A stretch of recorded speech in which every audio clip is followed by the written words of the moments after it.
You can see me. I do not see you. I'm still on the camera. Okay, so I was just coming back from my walk, and suddenly it realized me that I want to share a particular message with you today.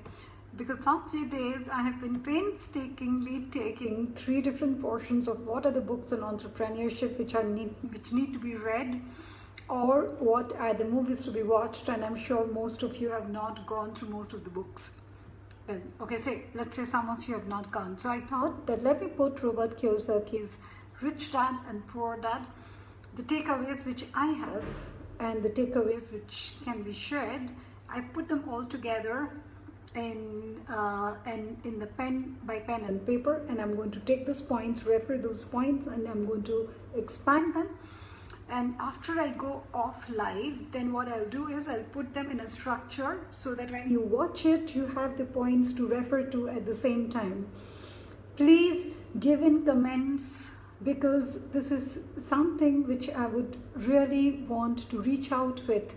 There is no commercials, there is no money, there is no offer in the entrepreneurship tribe. It's a tribe which is highly driven to add that little value and to make us move from one place to the other. So let me start with it. Okay, alright, and the first thing which he talks about is the rat race. So people are like rats, alright? Why rats? Because they're all moving in the same direction. What is the direction? Direction of paying the taxes and the monthly bills. Yeah, so what happens here is this. Of course, one thing is very good about rat race is that they are avoiding getting poor. They do not get rich, but they are avoiding getting poor.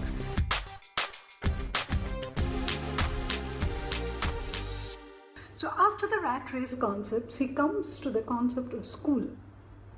Well, this is a universal fact. We all know it, that in the school there is no education on money, there is no financial education. I would not say a universal fact, but the situation is same worldwide, right? That there is no education on finance and no education on money. And we are being told that you must study hard, you must do very well in your subjects, in your academics. You must work hard to get an engineering degree or get a management degree. And you must get good jobs. Why? Because you must be well paid. You must make enough money. So it's quite a paradox that we are not being taught about money in the school, but we are being taught about this is what is to be done. All these things which all of our rats do to make that money. That's the second concept which I wanted to share with you from the book. Coming to why is it that we continue the rat race? That's the third point which I would like to address from here. You see, there are 2 things here. One is the fears and the other is the greed. Okay, so fears are innumerable, right? The fear of shutting the business down, the fear of losing the job, the fear of that if I do not do this, my family would say what? The fear of the society backlashing, the fear of earning less amount while starting the business, the fear of if I'm not being able to do it, the fear of failure, the fear of taking risk, the fear of investing, etc. So there's a whole load of fears here, and then there's a whole load of greed here. So this whole combination of the fear and the greed make us stuck in the rat race. So what is the greed? What do? We end up with a loan, a quick loan, right? Why? Because we want a raised living, we want a better lifestyle, and we do not know what we are actually doing. Are we creating wealth or not? But we want that, and in the process we make more liabilities, right? So that's another point which he covers about, that this is the compounding effect of getting stuck in the rat race. Then he addresses about investment. So say we decide that we want to come out of the rat race. What do we do? Now, to me, I have segregated it from here for the takeaway for a self-investment and a financial investment. What is a self-investment? Hang out with the people who make you think or who stimulate you to think in terms of wealth creation, money, creativity. Like we say, no, okay, show me your friends, I would tell you who you were. Right? It's also been said that you are actually one of the 5 people whom you're hanging out with.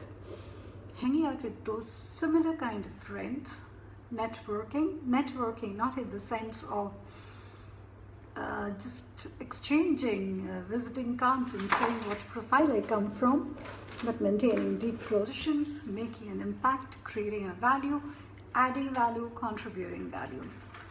And yes, also a mentor.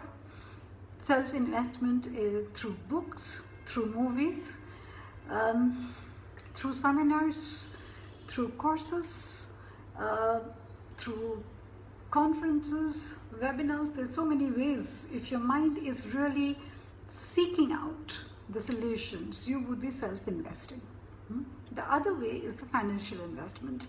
So as I said, to get out of the rat race, again a compounding effect of self-investment and financial investment. Why is it important to do the self-investment along with financial investment and just not financial investment?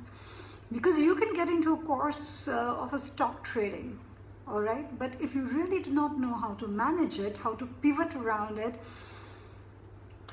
well, this is again just one part of it, all right? But if I have a whole investment on the self, I would know that not only I need to know about the stocks, I would need to know even things like art, investment in metals. I would know that I'm not going to say that I am going to wait for a lot of money and then invest. No, I'm going to start my investment with as low as Indian rupees 5,000 per month. So that's what it said, that anyway, maybe end of the month, you would be left with no money after the bills and the taxes. So take out that 5,000 rupees, invest, then in that scenario also you have been left with no money. So coming back to self-investment and financial investment, in financial investment, of course, the stocks, bonds, etc., the passive income, all the others, investing in business ideas, investing in entrepreneurship, different investments which you're going to do on yourself. And of course, stocks, dividends, others, all right, or sometimes on assets. So to know about how that world works, that is very compounding. All right, so self-investment, financial investment together in a holistic manner take us out of the rat race.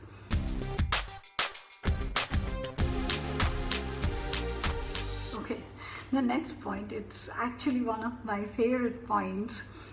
Now, if you see the statistics, you would see that most of the lottery winners are losing the money after they win.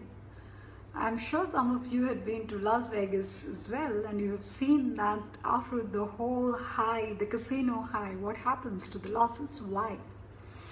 Because they lack a financial understanding, or they lack a financial discipline. Now, what is discipline? Discipline is basically doing something when I'm not feeling like doing it. Correct? So sometimes we're not disciplined with our food, with our body, with our relations, with our finance, or with something. And whenever, in any area, we are not disciplined, it gives us a note back. It does something. Something happens which wakes us up and says, no, it's time to address it. So financial discipline is again being given a lot of importance through his, I would not say teachings, through his message. Yes. He's talked about risk. Okay, this is also something which I really love, that he says that there is no wealthy person who has lost money. But there are a lot of poor persons who have never lost any money. I really like this somehow. Yeah, so the poor person does not take risk. And there are a lot of them who do not lose money because they do not take risk. Whereas the reverse is that there's not a single wealthy person. This is statistics. All right, there's not a single wealthy person who has not lost money. So we say COVID, COVID, COVID. Yeah. Okay, difficult time. Maybe worse recession than 28. What do we do? So the rich person is basically knowing how to handle risk, how to handle uncertainty, how to navigate it. He never says, I'm not going to take a risk.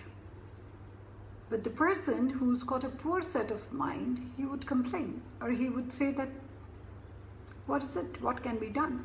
This is closing down, this is happening, that, this.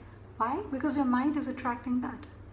All right, so it's all about a risk navigation which makes a poor person a rich person.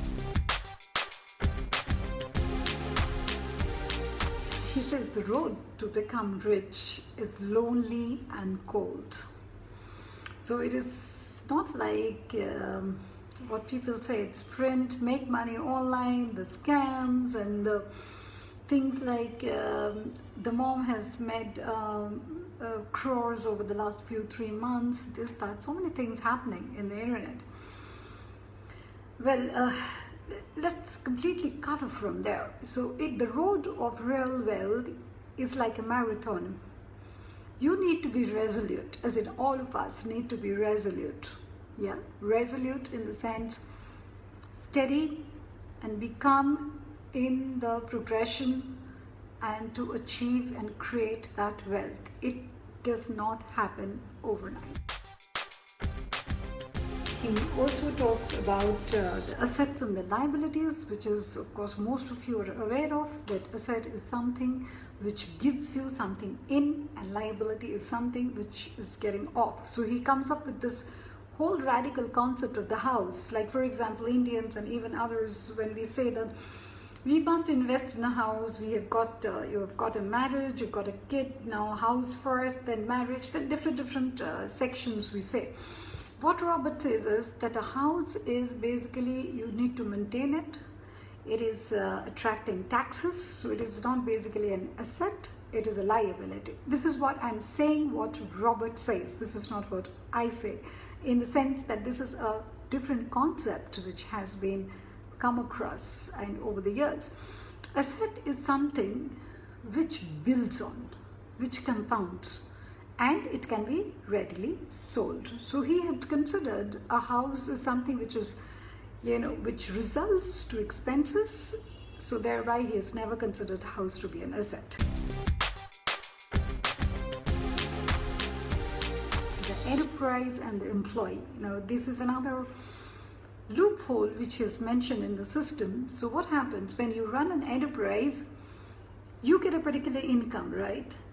Now, out of that income, you take care of your OPEX, as in your operational expenses, may whatever it is, your staff, your product designing, your marketing, etc., etc. Whatever is left out of it, you pay taxes from there. What does an employee do? An employee earns, at that stage, the taxes is deducted. Whatever is left, he's living with it. I'd repeat. So the employer, there's an income. He spends income minus expenses. What is left, the taxation is on that. So he has a more ability to spend well and invest. Whereas the employee is earning, taxes is getting deducted, and the rest of the money which is left with him, he has to live with that. Okay?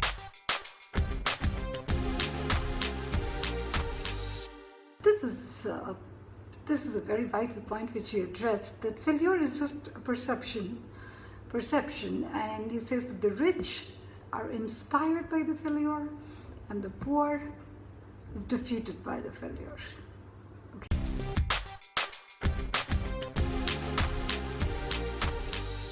Busyness is the highest form of laziness. Okay? And that basically means that when we tend and pretend to be busy doing this, doing that, etc., etc., if you come and ask me, oh, you are very busy, and well, where is the money, where is the wealth, or even the health, I would, deep down, I would get disturbed, right? I'd get irritated. I'd say, well, I'm a busy person. I've got so many things to do. So busyness is basically, it says that it's the highest form of laziness, means you are not really having a productive self-talk. You're not really going deep inside and finding out what you need to do to create that wealth. And you're being busy in the most semi-productive or the non-productive work. So see, today the education policy has rolled, right? You all are aware of it. And yes, it's kind of a transition. We still do not know how the systems is going to be implemented, what actions are to be taken.